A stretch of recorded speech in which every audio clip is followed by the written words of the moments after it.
Resistance is futile. Boldly going where no show has gone before. This is The Week in Geek with David D. Squared and Brian Held. Heard live on News Talk 99.5 WRNO and the iHeartRadio app. Here are your hosts, Brian Held and D. Squared.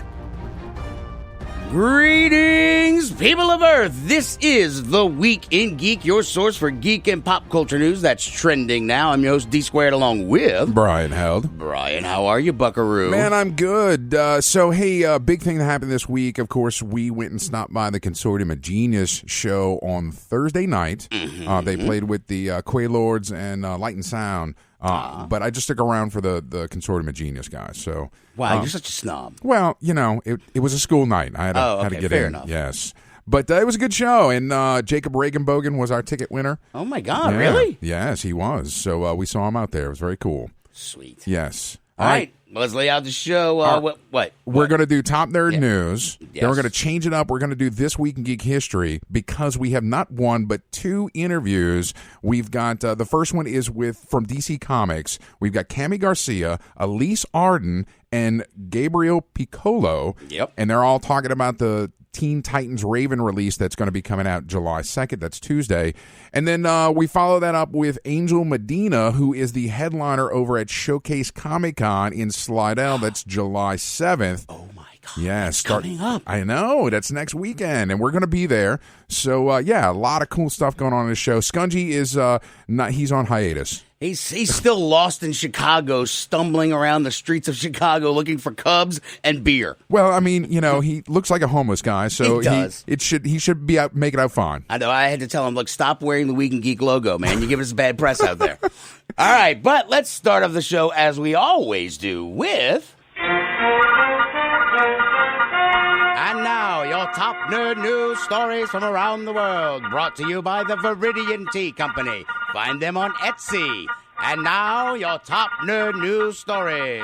All right, what's topping us all, Brian? All right, I can't wait anymore because during show prep, we were talking about different things that we're bringing up, and we talked briefly about Avengers Endgame probably won't beat Avatar at the box office. Well, and you were just kind of, like, who cares? And I'm like, why? And you said, ask me on the air, so I'm asking you, why do you not care? Look, I'm glad that they didn't, beat Avatar, and it doesn't look like they're on track to do so. I mean, like they're still like 25 million shy of dethroning Avatar. And look, I'm glad, because all this crap about we talked about it on last week's show, where like they're just going to try to put more stuff in it and re-release the movie. So this would be a bad precedent, because it's almost just kind of like how you and I are always complaining about we want new stuff. Well, they would just keep giving us the same recycled crap with an extra 3 minutes tacked on the end, because they want to keep. If they were to dethrone Avatar, the next big hit would keep trying to do it and re-release it so that they could topple the next one. And it would just be a never-ending cycle of, hey, it's like Blade Runner. The I promise this is the final director's super secret cut movie. Right. Well, so here's some interesting numbers, Dave. All right. The article you presented me, there were some I had to adjust the numbers. With inflation? Well, no, not with inflation. Avengers Endgame, as of, I don't know, an hour ago, is $2,761,000,000, blah, blah, blah, blah. Yeah. And then Avatar was $2,787,000,000, blah, blah, blah, blah. Right. Avengers Endgame has been out at the box office for 66 days, or 9.4 weeks. Avatar was out 238 days, or 34 weeks. So right. What? Yes. Who wanted to keep watching this crap? A lot of these things run that long, Dave. They just reduce the amount of theaters that it's being shown in, but they'll run for an extended period of time. One theater in like Hoboken? Exactly, exactly. That still counts for the numbers. Like where Pee Wee Herman hangs out? Right. Now, just for complete context, I hope a lot of people got that. Yeah, I know. I like this number in this article you gave me is Gone with the Wind. Their worldwide box office was $402 million, but when it's adjusted for inflation, is over $7 billion. So, frankly, Brian Held, I don't give a damn. Right. So I do think that Avengers Endgame does still have a shot to make up that $25 million difference and best Avatar. And honestly, I mean, you can't stay king of the hill forever. You got to get toppled at some point. They're going to be their own worst enemy, though, because while Endgame is out right now, it came out this weekend. Next week or Tuesday, the July 2nd, Spider-Man comes out. Yeah, Far So From they're going Home. to be fighting themselves, and I know people aren't tripping over themselves to go see a 3-hour and now 15-minute movie before they go see Spider-Man. Well, and I did think that was interesting. I'm assuming it's because of the holiday that Far From Home is getting released on Tuesday versus Thursday. Yeah. Well, I mean, it's the 4th of July weekend, and so they figure, look, a lot of people are off.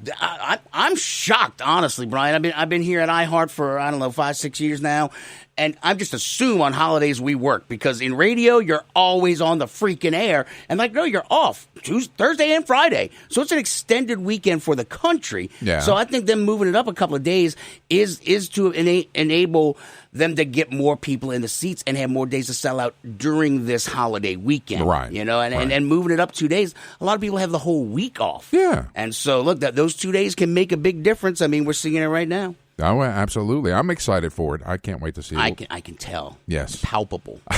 Yeah. You know what else is palpable? What? Mark Hamill. Yes. So you and I were watching this video before we came into the studios, and it was Mark Hamill. He did an interview with Rotten Tomatoes for Child's Play, the re-release, Yeah. or I mean the reboot. And he talked a little bit about how he decided he wanted to do Chucky, and he said it was because the doll wasn't evil, someone made it evil, in essence. Right. Like they screwed with the hardware and the software, blah blah blah. It wasn't like the voodoo priest stuff from the original. Okay. But he got into it about how he became the Joker, and he talked a lot about his voice acting history, and just personally how he used to go, and I was tickled by this. He would go into record stores, go in the children's section, and get like the Hanna-Barbera records and look at the credits. Right, and see who those voices were. I mean, he was a hardcore voice acting nerd. Yeah. While before he was like the superstar that he is. But it's about a minute long, and look, it tells you how he came upon the voice of the Joker. Yeah. Does that explain what we're about to play? Yeah, fire it up. The one that I was most intimidated by was the Joker, because I auditioned thinking there's no way they could handle the backlash of Luke Skywalker being this icon of villainy. And of course, your friends always point out, your actor friends said, dude, I wouldn't want to follow Jack Nicholson in anything. I went, oh no, I forgot about that. Oh, there'll be a hot time in the old town tonight. But I thought the only way I can do this is do my version. And it's based on the script that they gave me and the one drawing of him. He seemed to be all teeth. All teeth. He reminded me of the Blue Meanies in Yellow Submarine. You draw from all different elements. Because I was doing Claude Rains from The Invisible Man. Crazy? You think I'm crazy? I'll show you who's crazy. I had so much fun doing that character because he's insane. And if you're insane, you're unpredictable. And if you're unpredictable, you're never boring. And he went on to talk about how the Joker doesn't have just the one laugh. He's got several laughs. How did he put Depending it? on his mood. Yeah, yes. it's a patina. It's a laugh color palette. And, right, yeah. And I thought that was probably the most interesting portion of the interview, because, I mean, he really... These are things I'd never heard about Mark Hamill before, and I think that's why I was so interested by this interview, and it was for, like, the crappy-ass Child's Play reboot. Right. So a lot of people probably just saw Child's Play, skip. Yeah, but it was very insightful into his career as a voice actor. You're absolutely right. I enjoyed it a lot, especially when I'm trying to get, some parts myself. Right, because you're a man whore. I am. A voice whore. Well, while we're talking about the Joker, of course, you have to mention the Batman. I just wanted to mention real quick that Batman apparently is receiving a star on the Hollywood Walk of Fame. Shut the front door. Yes, yeah. The Hollywood Chamber of Commerce Walk of Fame Selection Committee announced the full list of 2020 recipients, and Batman was on that list. Well, wait, which Batman? It begs the question, which Batman? It's just Batman. Like Adam West? No. I am the Knight. Is Judge Dredd going to get one? I am the law. That would be funny. Let's see who else. Julia Roberts, Spike Lee, 50 Cent, Octavia Spencer, Billy Idol, Dave Chappelle. Get out, Dave Chappelle. Hell yeah. And Burt Ward too. Chris. So they give Batman. And they don't specify a Batman, but they give Burt Ward his own. I'm sure Adam West already has a star. I'm sure he and does. Chris Hemsworth, Lawrence Fishburne. Shut up. Yeah, and the Luke Cage. Luke Cage. Mahershala Ali. Yeah, that's what it says. Okay. Yeah. All right then. What Brian just said. We know each other. He's a friend from work.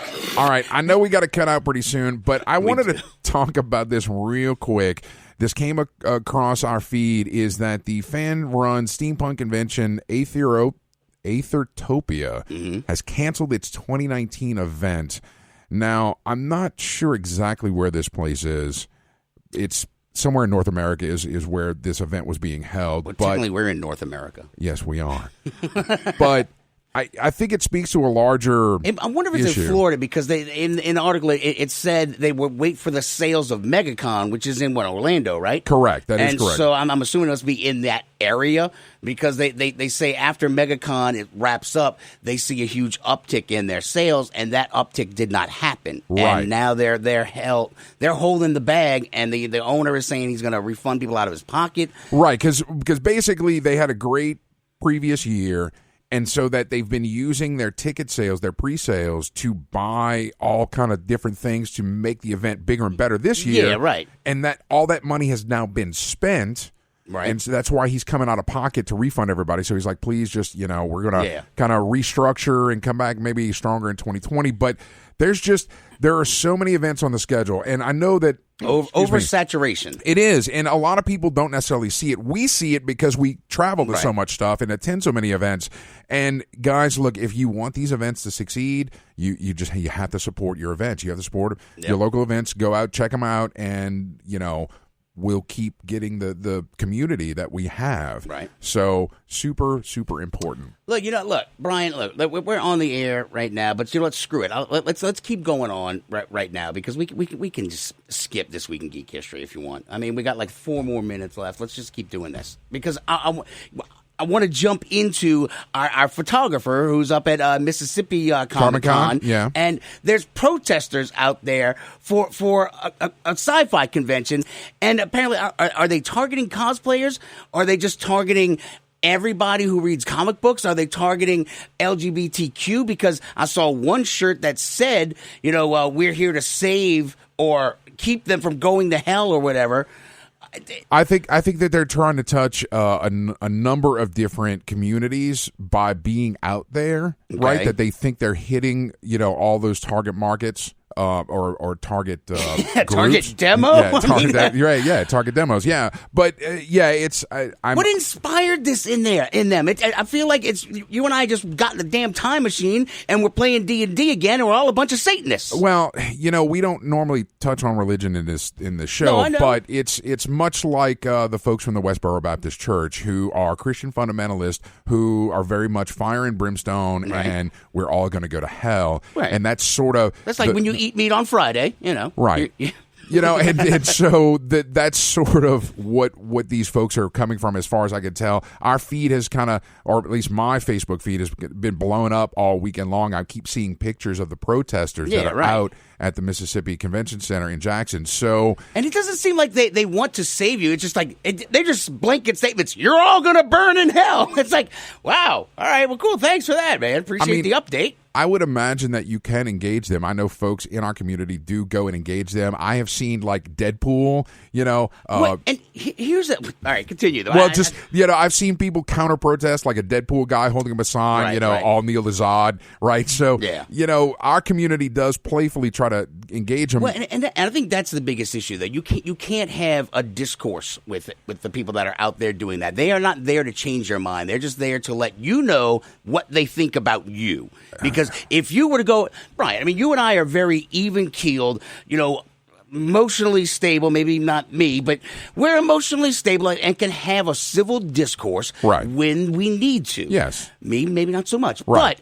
But look, if you were to go over there and talk to them, you would make zero progress. You know what I'm saying? I mean, it's like no one is going to walk away at the end of the day having a greater appreciation of what the other thinks. Right. I do believe that these people are out there to deliver a message, regardless of whether it is received or not, right. and don't want to engage in any sort of discourse to come to some sort of common ground of an ideology or whatever. So, yeah. No, right. I wanted to...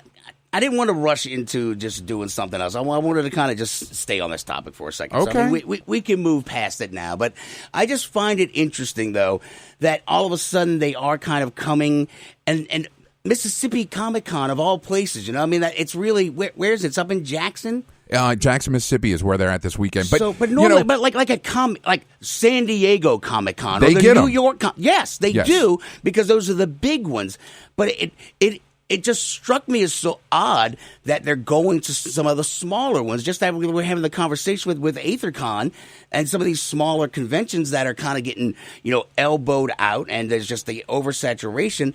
But now it seems like we're on everybody's radar. So even a small convention. Well, I think, not calling AVC Con small. No. Mississippi Comic-Con probably ranges in the 10 to 20K range on attendance. I mean, right. because it's a sort of an underserved community, so a lot of people come out to it. Right. And yeah, I mean, if those folks are paying attention to what's happening in their area, there's a bunch of sinners over there. We got to go preach to them. I mean, it's why we get the guys down in the French Quarter from Mardi Gras with their 10-foot crosses and everything. Those guys are fun, though. Well, and what's really interesting is I've talked to some of those guys in the French Quarter, and there's actually different sects of Christians. Yeah. And I talked to the one, and they're very much like, God loves you. Mm-hmm. And then there was the one, you're going to all burn in hell. Right. And so I talked to the God Loves You group over here, and I'm like, yeah, well, what about those guys over there who want to, see everybody burn? Mm-hmm. And he's like, yeah, they're not with us. They're not with when another group disassociates themselves from you, like, no, that dude's crazy, okay? Right. That guy's crazy.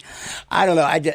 It was an interesting thing that you and I were talking about before the show, and I like having the conversation because... Well, I think it's an interesting conversation. I think that we should all love one another and get along. May peace and harmony find everyone out there, all of our listening audience. Goddamn dirty hippie. What? I wasn't going to go that far. I'm just saying, look, we should all strive to communicate better. Absolutely. That's a great message, Dave. You're welcome. All right, we got to go to break. We're going to our guest next. All right, so we are going to go to Kami Garcia, Alys Arden, and Gabriel Picolo talking about Teen Titans Raven coming out July 2nd. Stay tuned. You're listening to The Week in Geek on News Talk 99.5 WRNO.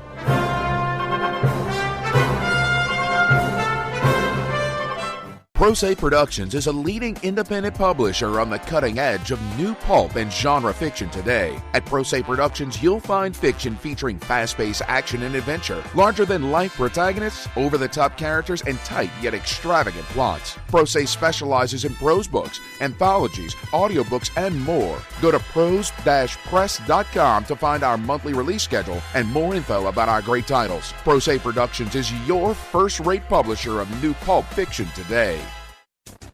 You've waited for it, and now it's here. Get your very own Week in Geek Radio Show t-shirt and help support our show. These 100% cotton black t-shirts with the Week in Geek Radio Show logo are going fast. So don't wait. Go to twigradio.com and order your shirt now. Just go to twigradio.com and get your very own Week in Geek Radio Show t-shirt. $15 up to XL, $17 for 2X and 3X. That's twigradio.com. Friends, is your morning tea just not your cup of tea? Then try the tea blends of Viridian Tea Company. At Viridian Tea Company, they sell blends guaranteed to make you think outside the box. With such blends as Tea of the Necropolis, Quantum Mechanics, Spider Witch, and many more, your tea experience will be out of this world. Look for the blends at Tubby & Coo's Mid-City Bookshop, located at 631 North Carrollton, or on Etsy at Viridian Tea Company. Try Viridian Tea Company today. Your taste buds will thank you. Showcase Comic Con is this July 6th at the Harbor Center in Slidell. Ghostbusters artist Tim Lottie, Transformers artist Robbie Musso, and filmmaker Jonathan Robinson will be there. We'll have panels to attend and a costume contest for kids and adults, plus over 13,000 square feet of vendors with your favorite games, comics, toys, art, and collectibles. Admission for Showcase Comic Con is only $10, and kids 12 and under enter for free with a paid adult. Check out ShowcaseComicCon.com for tickets and info. Welcome back to The Week in Geek. Don't forget, you can listen to previous episodes on the iHeartRadio app at The Week in Geek Radio Show. Here are your hosts, D Squared and Brian Held. Welcome back into The Week in Geek, your source for geek and pop culture news that's trending now. I'm your host, D Squared, along with Brian Held. Brian Held. We have a gaggle of Fraggles on the line, and take it away, bud. All right, man. Yeah, no, I'm so excited. Joining us tonight is New York Times bestselling author Kami Garcia, along with author Alys Arden and artist Gabriel Picolo. How are you guys doing? Great. Thanks for having us.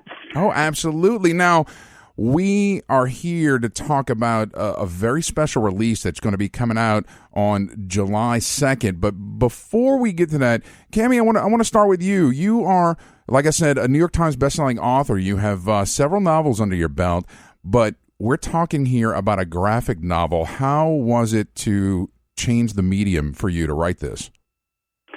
Well, it was really fun because I only had to do half the work.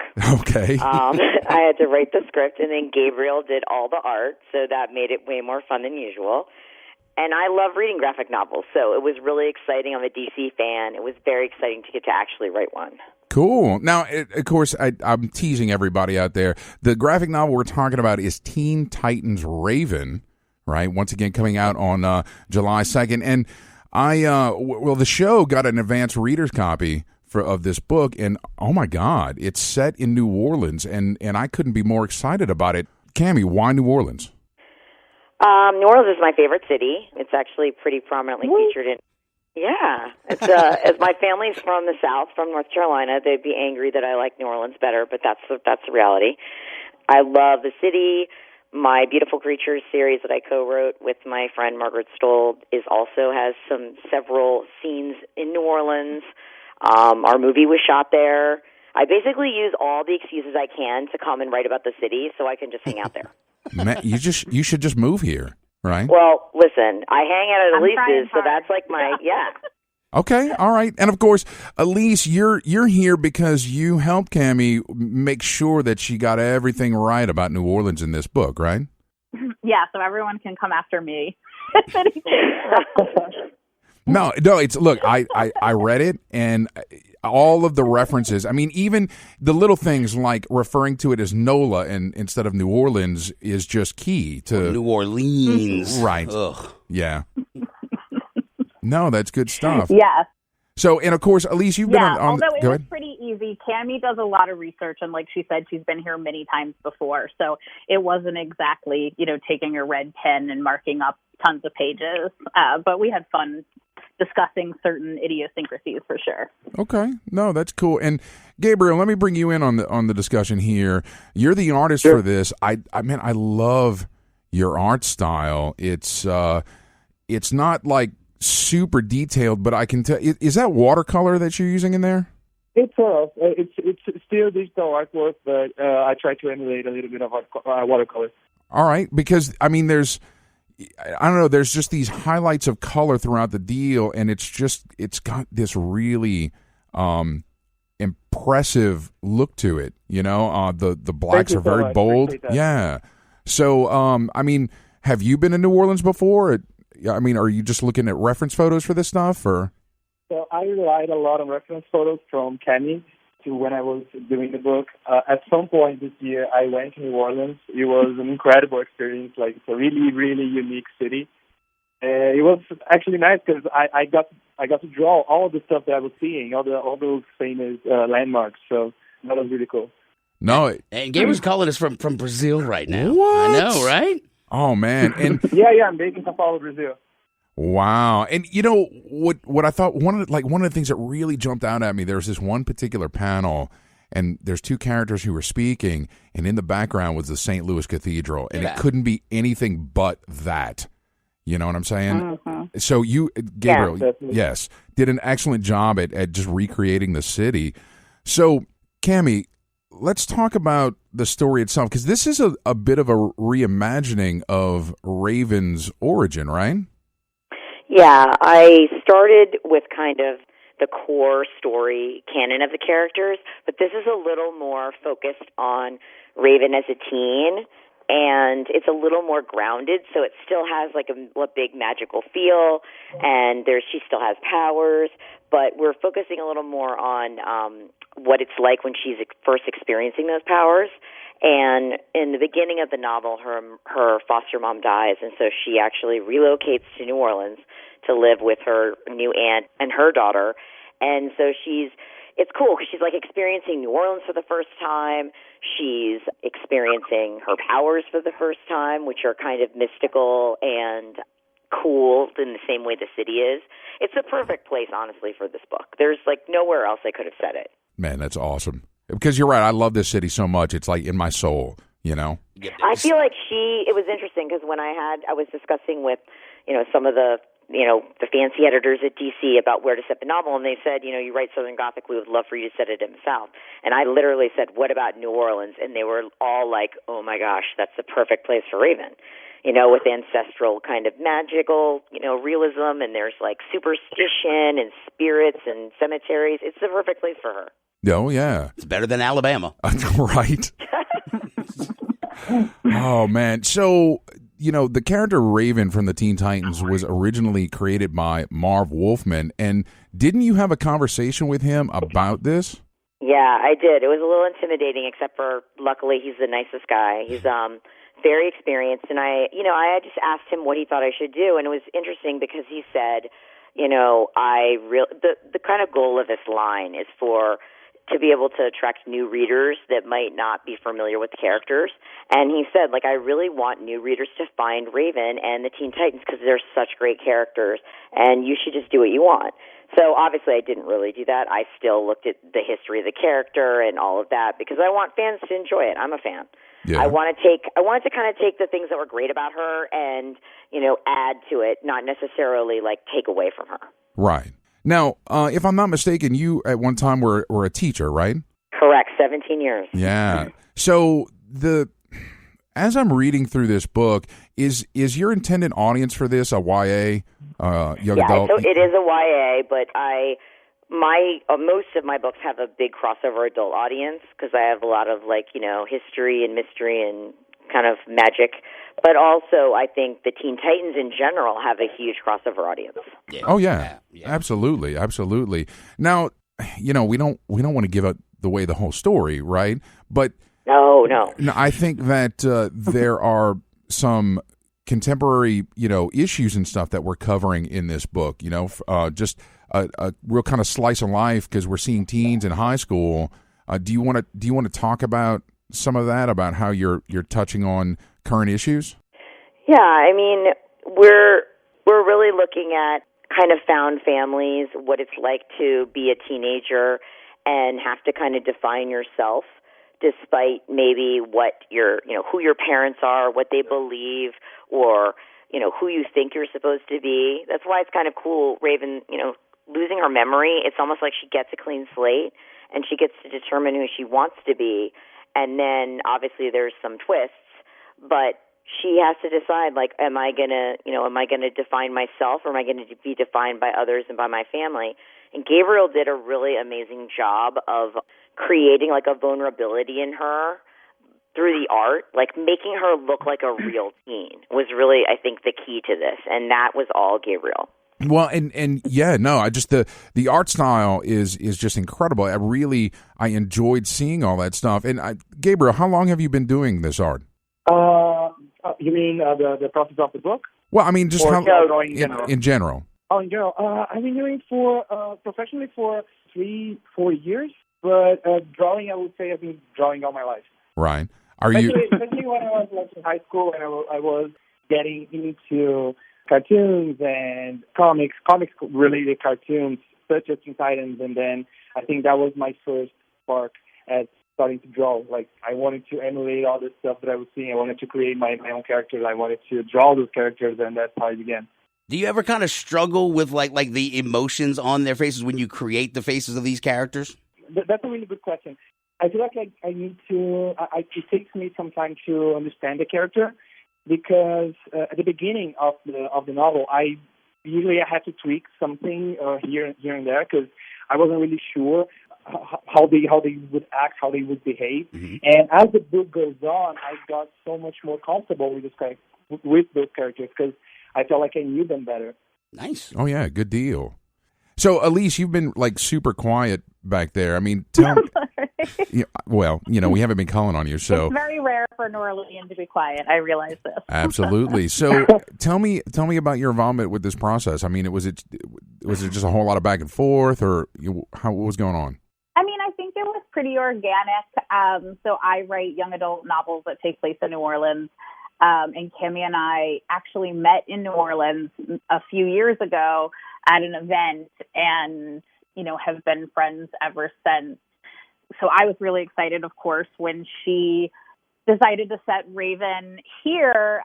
And I think that it is the perfect city for someone to find themselves. We were talking about this a few days ago, and Raven is lost in a sense because she's lost her memories, and this city is such a interesting place to explore, both as a setting and, finding yourself amongst all the weirdos here. And I think that that's the perfect place really for like any Teen Titan.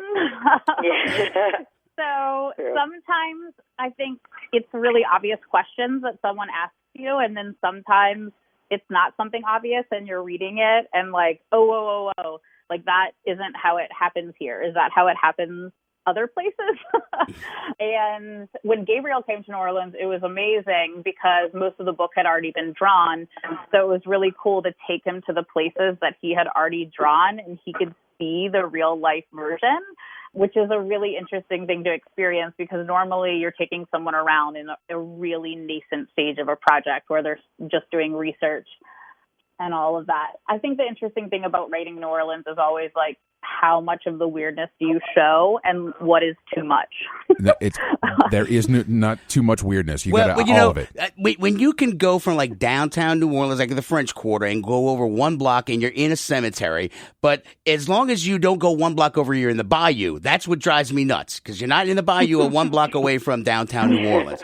And so I appreciate that. But talking about meeting here in New Orleans, July 11th over at Garden District Books, 6 o'clock. There's going to be some signings going on, right? July 11th at 6 o'clock. Yes, Garden District Books. Y'all are going to be here hanging out? Yeah, and Alys is going to sign. Garden District, at 6 o'clock. And Kami and Gabriel will be at Crescent City Comics on Calhoun also on July 11th. So book comes out July 2nd. Everyone get it. Kami and Gabriel will be in New Orleans meeting people, talking comics and books and Teen Titans and all of that July 11th. That's perfect. What do you say to Teen Titan Go fans and they pick up this book? Because like my son, like, all right, sometimes I fail him as a parent, and I haven't really indoctrinated him into all of the DC universe. And his first meeting of the Teen Titans was that show. There's so much deeper with the Teen Titans. There's so many storylines there, and my daughter was a Go fan because when she was younger, and she loves the books. So I think if they were a Go fan, it's fine. What I found is that the present Go fan, I had like a 4-year-old boy come up to my table on Free Comic Book Day with his like Cyborg face paint. Yeah. And he said, "Is Cyborg in this book?" And I said, "No, this book's about Raven." And he looked at his dad and said, "I don't want this book." Wow. Children are very honest little creatures. But he was literally like 4. It was adorable. So I think that, and he said, "She doesn't look like that in Teen Titans Go." And he gave me like a stern look. So I think as long as they are not currently 4 or 5 watching Go, they're going to be okay to like make the leap into this one. Yeah, because my 13-year-old, I keep him fed in comic books, so I figured that would be a good question for a lot of parents out there who are trying to raise their kids right. You know? Yeah. Yeah, it's 12 and up. Mostly just because there are obviously like some issues, but there's nothing. There's no like nothing real dicey in it. It's Right, just good. that, there's some spirits and stuff that, like, if you're really little, might give you a bad dream. Oh, well, that's good. I don't want to. So, Dad, what is this? Like, I don't need that. So, Oh, no, none of that. no. There's nothing that anyone will be questioning what they're seeing. There's no crazy language, nothing like that. But, there's adult themes like growing up. I mean, those are the themes that, right. Yeah. All right, so here's, Kami, I got to ask you this question because Dave probably doesn't realize it. I don't realize anything. I know. What are your thoughts on the ending of Supernatural? I know you're a big Supernatural fan. Oh my gosh, I'm really upset in general. Oh yeah, I'm a huge Supernatural fan. I named my second kid Dean, so I'm right there with you. Okay, sister. well, Dean, there's a full-size, life-size standee of Dean in my office. Nice. You and I are now friends. Yeah, what? You and I are now friends. We're besties. Oh yeah, there's no joke about the Dean. Like, it's like I have the I'm Dean's girl shirt, the whole thing. Yeah. Like, it's a real thing. It's a bittersweet thing with the show ending, because I have to be honest, like, you always don't want the show to outlive itself. Like, you don't want it to become, you don't want it to become so dated, and you don't want the actors to kind of, like, lose their spark. Right. But at the same time, I feel like that show, I mean, like, we all know about demons and ghosts. Like, we need someone hunting them full time. Right. So, I don't know. It's a bittersweet thing where part of me was like, yes, it's been on a long time. But then I also feel like now Dean has more free time to come visit me. There you go. Nice. I like where your head's at. I like where your head's at. All right. Well, y'all, we have to wrap this up. We do have to get to a commercial. So, Kami, how can folks find you out there on the net, on social media, keep up with all your work? My name. I'm just Kami Garcia, at Kami Garcia on Instagram and Twitter, and Kami Garcia YA on Facebook. I'm pretty easy to find. My website's my name, so there aren't a lot of Kami Garcias, I guess. All right. And Alys, how can folks find out about that great Casket Girl series that you wrote? Yeah, thanks. So I'm super easy to find online as well. Alys, Alys Arden on every platform. And my series, just keeping it simple. And The Casket Girls is the name of my series. Can pretty much find it where books are sold. Fantastic. And Gabriel, you're last. Where do we find you on the net? It's pretty easy to find. You just search for Gabriel Picolo or just Picolo, and you're going to find me.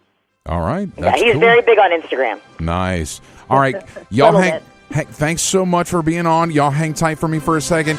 Guys, stay tuned when we get back. More geekery. You're listening to the Geekery? Yes. You're adding something new? I am. Who are you? You're listening to the I don't know you anymore. Dave, can I get out of here? Yeah, sure. Yes, you're listening to The Week in Geek on News Talk 99.5 WRNO.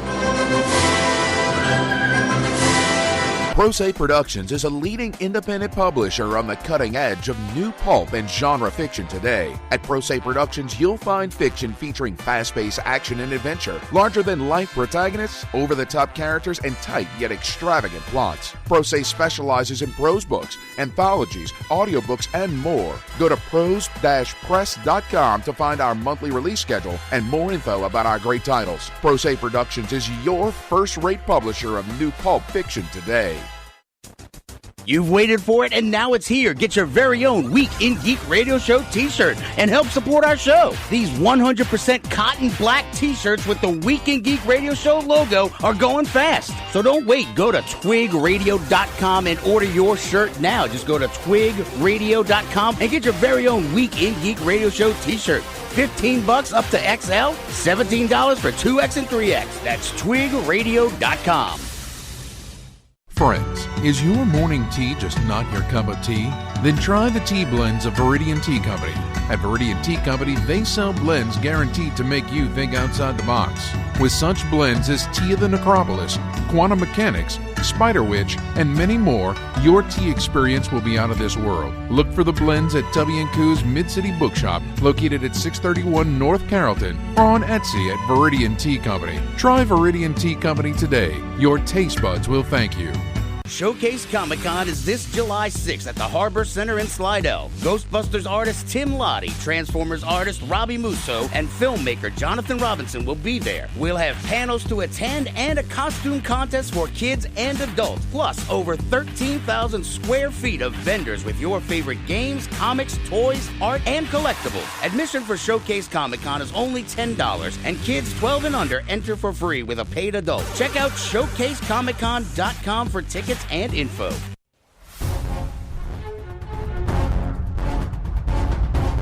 This is Kate Mulgrew for the Week in Geek. Just kidding. It's Mary Elizabeth McGlynn, the Major from Ghost in the Shell. Listen, or the Tachicomas are gonna get you. Welcome back into the Week in Geek, your source for geek and pop culture news that's trending now. I'm your host, D Squared, along with Brian Held. We have somebody very special on the phone line right now, sir. We absolutely do. Joining us is comic book artist Angel Medina. How are you, sir? Hey, I'm okay. How you guys doing over there? Oh, man, we're great. We're awesome, man. So, man, you have been in the industry for a very long time, over 25 years. That you've been doing all this great artwork, a lot of stuff from Marvel and Image. Tell me, how did you get into being a comic book artist? Well, I started out as a little kid. I was drawing comics for fun before I could even read. And I was always known as that kid in school who read and drew comics. I was the comic book nerd. I was the one who knew everything you needed to know about that stuff. So by the time that I got into my high school years, I started going into comic book conventions, and it was lucky enough that I was going right at that time when the comics were just starting to go through a big boom, and so all the major comic book companies were desperate for new talent, and so I went in one year, showed my portfolio to a big guy named Jim Shooter, and he liked what he saw, and the rest, as they say, is history. Awesome. So, I mean, was it Megaton that you started with? Yeah, Megaton was a book I did while I was in college before I started with Jim Shooter. Megaton was something I was just doing for fun, mostly just to get my, get my chops going there, to feel what it was like to get, do deadlines and work with other creative folks and stuff like that. So, but we never thought of Megaton as very serious stuff, me and the guys who were doing it. Although it's funny, the other guys doing it did end up making a pretty good name for themselves. Right. Now, which came first for you? Was it Marvel or Image, or are you just freelancing doing whatever comes along? Well, I'm freelancing. The majority of my career I did freelancing, but I did mostly Marvel. Right after I did Megaton, I worked for in-between company called First Publishing, and the guy who created the character that I was working at First Publishing, the character's name was Dreadstar, and it was created by a guy named Jim Starlin, who created Thanos and half of the Guardians of the Galaxy. He was like my mentor. And when he saw what I was doing on Dreadstar, he's the one who kept passing my name along to Marvel Comics, so that when I went to see Jim Shooter, I had a pretty good reputation already. So that's how I got into Marvel. And I stayed mostly with Marvel. Okay. But, I mean, you did get to do some work with Todd McFarlane on Spawn, right? Yeah. Actually, I started out with all the Image guys. I started out with, the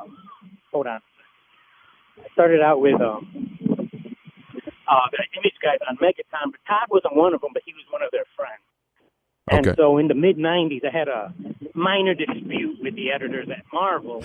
And so Jim Starlin, the guy who I told you was my mentor who created Thanos, he gave me a piece of advice. He says, whenever you get into a big dispute with the editorial staff at Marvel or DC Comics, just leave for a couple of years, work for some other publishers. And he says the rollover on the editorial staff rolls over every 2 or 3 years, and you can always just come back. Just wait for him to get fired or quit, and then you can go back. It's kind of like, I guess, the presidential election. You don't like the president, wait 4 years, vote for the next guy. Yeah, right? That's exactly what it was. And so I remember calling up Todd and saying, man, I'm really pissed off at Marvel and all this and that. And he said, well, why don't you just come work with me for a couple of years, and then when the editorial staff rolls over, you can just go right back. And I only meant to do that for like 2 or 3 years, and I ended up staying with Todd for like 7 years. Wow. See, I learned something new today. I had no idea that like the staff, the editorial staff would just roll over like that, and then you just come on right back. That's awesome. Well, but you know I'm not under contract with Marvel right now because I wouldn't have told you that story. Nice. That's good stuff, man. So, like, what are you working on right now? Actually, right now I'm like I told you earlier, I'm starting concentrate more on my creator own characters, which is pretty much the route that a lot of people are going now these days. The way the landscape has changed so much, and you see properties being bought all over the place. Everyone's rushing to do that whole creator-owned stuff. Plus, this is the time to do it now. Well, back when I started, it was easier to just get started with Marvel and DC. Now, the way things have changed, it's probably better that you do your own characters as opposed to going through Marvel and DC, because Marvel and DC is this huge company now owned by Disney. Right. And they got pretty much good idea what they want to do with their characters. So if you really want to have fun in this industry and just do what you want, going the creator-owned route's the way to go right now. So, like, I mean, are you talking about going the route of, say, doing a Kickstarter to produce a book? Because I've seen a lot of independents do that. Yeah, that's the way a lot of people have started. But, you know, it's funny because I had this conversation a couple of months ago with Todd McFarlane about this because, you know, he started his own company with Spawn and stuff. And, you know, he told me that it's really hard for him to try to give advice to someone like me because the landscape has changed so much. We have so much more options than we've ever had. Like you mentioned, Kickstarter. Kickstarter was the only option about, 3 years ago.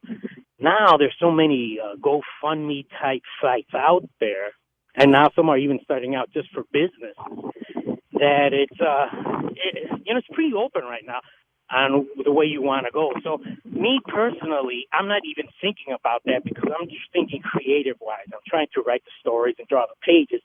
But once I get enough going that I'm ready to start publishing, then I'm going to look out and see what there is available for me out there, because there is a lot available out there. And then that's when I'll make the decision of, well, should I go through Kickstarter, or is there another site that can help me better that's more geared to the type of stuff that I want to do, you know, printing and distributing my comics and stuff like that. So that's what I'm going to wait to see. Well, and I think it's pretty exciting, right? Because you know, there's always the trap of taking established characters and changing them to fit certain narratives. And we're always kind of the camp, like, if you want to see something out there, create new stuff, because I mean, the sky's the limit, right? Oh yeah, when you talk about how exciting things are right now, I don't think there's ever been a point in my career where the landscape has looked as exciting as it does right now. The funny thing is I don't think a lot of creators are used to this yet. They're still used to the old ways, so they're kind of not jumping on top of the opportunities that we have there available to us, which is what I want to do right now. I know I'm not getting any younger, and I just look at what's going on out there, and I just think, wow, you know, I can just create whatever I want. I don't have to be tied down to, you know, what the continuity of what Marvel had. I mean, I still love the Marvel stuff, but, you know, if I had a choice between doing somewhere, you know, doing under Disney's characters or doing my own stuff, obviously I'm going to go for my own stuff because, you know, as a creative person, you want to try to get as much creative freedom as you can possibly in any industry. Well, speaking of opportunities, folks down here in New Orleans are going to have an opportunity to see you at Showcase Comic-Con July 6th at the Harbor Center. And what are you going to do when you're down here? Are you going to do some panels, or are you going to be taking commissions? Oh, yes. To be honest with you, I'm going to run the full gamut, because the guy who's starting the show, Tim Starter, I had met him several years ago at Chicago when he came up here for a convention, and, you know, through social media we have talked a lot and stuff. And then I met him again about 4 years ago at a convention that they did down there in downtown New Orleans, and the show was a huge bomb. It had nothing to do with the city of New Orleans. It had to do with, you know, the disorganization of the organizing and stuff like that. And I started talking to Tim about that, and we got into the subject of, New Orleans really needs it's a great town to have a comic book convention. We just got to have it done by somebody who loves, the area of New Orleans. And Tim is a local guy there. So when he told me that he thinks he sees an opportunity for a convention there, and he started getting the facility, I said, you know what, Tim, whatever you want, I'll be there for you. Whatever, I did artwork for him for the show to help promote the show. Whatever he needs, I want to be a part of it, because New Orleans is a great, great town. I've been there many, many times, especially during my college years. Yeah. And I love New Orleans like crazy. And so I just think you guys need to have a good comic book show there. All the major towns throughout the U.S. right now all have great comic book shows. And I really want to see one succeed in New Orleans. So getting back to your question, I'm going to do everything that Tim needs me to do and anything that the fans want me to do. I will be doing private commissions. I'll be selling artwork. I'll have free comics for the kids, free stuff for the adults, whatever it takes. I'm going to bring a whole bunch of stuff there. Nice. Well, I mean, we do have a great geek community down here in New Orleans. Oh, yeah. Yeah. And so this is a great opportunity for them. I think it's going to be very exciting. So once again, that's Showcase Comic-Con July 6th at the Harbor Center in Slidell. And, you're going to be hanging out all day, right? Oh, yeah, I'll be there all day long.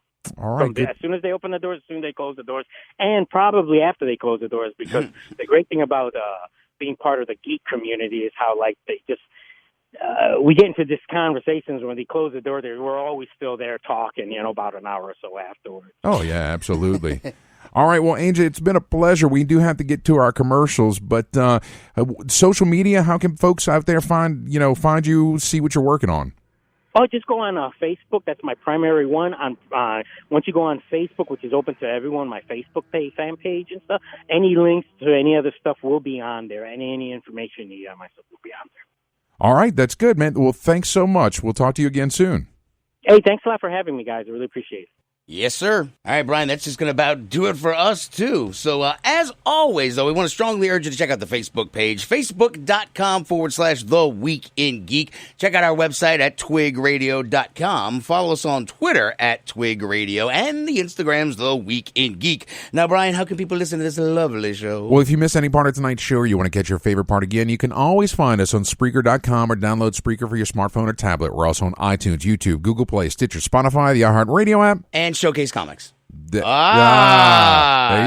go.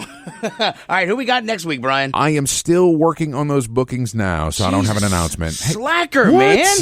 You see what I got to work with, world? Oh, jeez. I know, huh? You love me. Yeah, sure. Till next time, keep your nerd flags raised high. GFL.